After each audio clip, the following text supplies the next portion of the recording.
As we wait for the Warhammer World Championship replays to start rolling in, I've got some battles to show you in the meantime. This one here is from King of the Dead. He's taking the Lizardmen of Lustria into Yuan Bo, who of course in campaign is invading Lustria, so a very loreful matchup actually here. Let's take a look at the builds. We've got Slan of Life to support the big Dread Saurian, as it should be. This is obviously the safest and most correct meta pick for the big Dread Saurian, to have some healing to dump into its massive HP pool. The rest of the build here consists of some Cold One Riders, nice and cost effective. Red Crest Skinks you don't see super often, but interested to see how they do here. We've got some Skink cohort as well, with some Javelins, some regular ones also. And that's basically the entire build for the Lizardmen. As for Grand Cathay, we do have some Tigers, a couple Iron Claws, excellent here. Peasant Long Spears, and some Jade Warriors. Of course, the Jade Dragon as well, Yuan Bo. Let's see his kit. Looking like net here, and that's basically it in terms of spells. Has a couple of his bound abilities as well. And then, yeah, we've got some Iron Hails, a single cannon, and a couple of Jade Lancers as well. So, let's get things rolling. Like a giant, scaly lizard wheel. I have no idea. Anyway, yeah, Regiment of Renown, Celestial Crossbows. They've got their flaming magic damage and just massive AP. We're going to get a nice net here on the Dread Saurian immediately. Some good damage being done there on the focus, but armor-piercing charge of the Cold Ones, plus Red Crests, especially this cohort of Sotek here in the center, should do a pretty nice job. You can see a couple of the Cold One models are kind of pushed through the front line there to get onto the crossbows. Make sure they cannot fire. Cannon being trained onto the Cold One Riders basically tears an entire unit down just by killing its unit models there. Very effective, of course, against cavalry. Also, Yuan Bo manages to bog down a whole bunch of Skinks in the front, force a nice little blob here. Doesn't really have a lot of great AoE punish, but still is able to hold up their advance momentarily. Nice management in the back line from the Slan. Hits a bunch of those Celestial Dragon crossbows, and the Tigers and Lancers come supporting as soon as the big, nasty units land here. Red Saurian, such a girthy beast. Getting some heals, getting some debuffs, it looks like. Another net going down here, but the net won't stop its attack animations from moving it around, so it still can somewhat move to a degree. But let's see, that terror kicks in, and immediately, yeah, the Iron Hails running for those hills. The Iron Claws, on the other hand, continuing to stand and fight. A lot of HP to get through for the Dread Saurian, but they are an elite halberd that might be up to the task. Over here as well, Iron Claws holding fine. Actually, did play a little bit of campaign recently of Toshiba, just to see how the release version came out, and actually had quite a bit of fun with it. First Cathay campaign I've actually finished. Did a quick little run through, but anyway, very fun, very cool all across the board here. The lizards and the men of Cathay scrapping it out.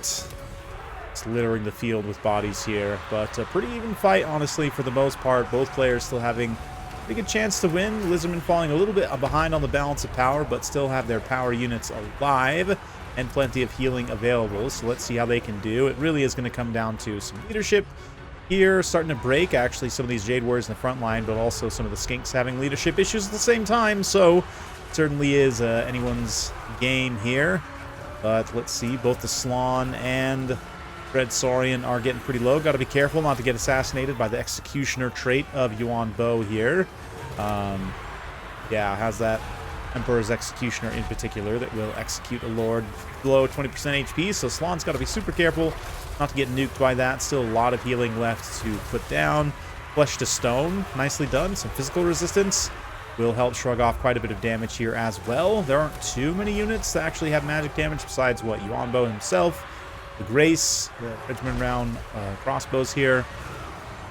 But the Skinks, one great benefit of Skinks is their speed, and Red Crests in particular with their armor piercing, you can catch up with these armored Cathay and skirmish units and really bog them down, not allow them to shoot consistently, and just the fact that they're so fast, plus the poison, plus the AP, really makes them a really nice counter.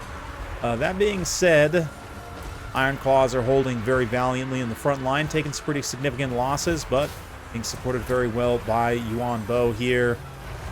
Saurian once again gets the mark of Yin this time, tearing away its missile resistance. Net as well. Earthblood being thrown in. Yuan Bo, rather than trying to fight the Saurian right now, is going after the Slan, trying to put what damage he can in there, but does get knocked by the Dread Saurian. Staggers him away from the pursuit there. And yeah, 2v1, I actually think the Lizardmen are wise to take this fight against Yuan Bo. It's going to be... Ooh, yeah, the execution has been marked here. Nearly executable.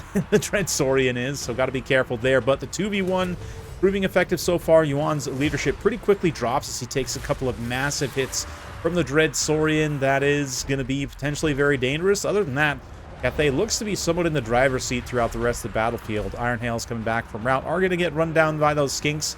But the Iron Claws in the front line heard no bell. Doing a great job brawling with the Lizardmen troops. But yeah, Yuan Bo here overextends without support. He's going to get crushed pretty bad in this 2v1. Saurian in particular, obviously, with its massive weapon strength, really not want to get hit by that. So he's going to have to use sort of a defensive net here. Does shoot the gap with these Iron Claws. Very nicely done.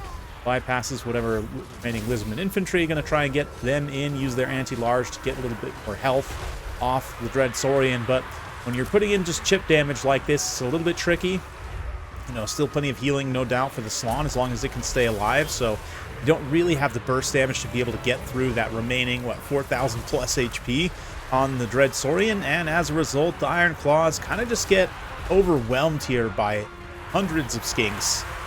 Plus the Dread Saurian and the Slan. Yuan Bo can only do so much by himself here. And all of a sudden, while things were looking pretty good for Cathay before, the balance of power flips somewhat against them, although they do have some Jade Lancers. The other Iron Claws also just close the door here, maybe as kind of hammer and anvil. If they could break a bunch of the skinks, that would be quite beneficial. But it looks like, yeah, I'm not sure what the Jade Lancers had a charge order on. It looks like maybe the Saurian itself, which just turns around and eats several of their unit models. And that will basically be end of them. More healing for the Lizardmen as well. Really nice shield of the old ones, mitigating damage as the Lizardmen kind of clean up the last of Yuan Bo's support. And it comes down to just him versus the single entities of the Lizardmen. It's definitely not going to be a good time for Yuan Bo. There's a Skink Priest of Heavens mixed in here as well, who also helps finish things off. But yeah, the Cathay player is going to throw in the towel there, and will be a victory for King of the Dead. Very fun one for sure. Nice to see some classic, classic Slan of life with the Dread Saurian. It's like high-end French cuisine, you know, very classic, almost expected in a way, but it's classic for a reason. Very, very effective and very good. Yeah, I love the pick of the Red Crest too. They don't often get a lot of time in the sun, but I really like them in this matchup, in this particular build setup. Really did a nice job supporting across the board and actually just racking up straight value against some of these Cathayan units. Of course, Iron Claws are going to be a bright spot for Cathay. Other than that, not a ton of these units paid for themselves. Interesting pick with the Grace of Kuai Yin here, but they do get some damage. Them plus the net is definitely going to be effective in a lot of situations, like the pick of the cannon as well. Overall, yeah, Jade Warriors, only one of them pays for themselves, which is a little bit of a surprise. The Peasant Long Spears are pretty cost effective considering how cheap they are. I mean, it was good value for the Cathay player here. They just couldn't quite get enough damage on the Dread Saurian to actually finish it off with the healing of the Slan, contributing greatly there. And that is a danger whenever you're facing Lizardmen. Lizard Cavalry didn't do amazing in terms of raw costs, but tactically they did what they needed to. Javelin's Skink Cohort did a really nice job on their cost efficient as well. So just overall, very fun battle. Hopefully you guys enjoyed. If you like this sort of content, be sure to like and subscribe. Hit that bell notification, all the fun YouTube stuff. And we'll see you next time.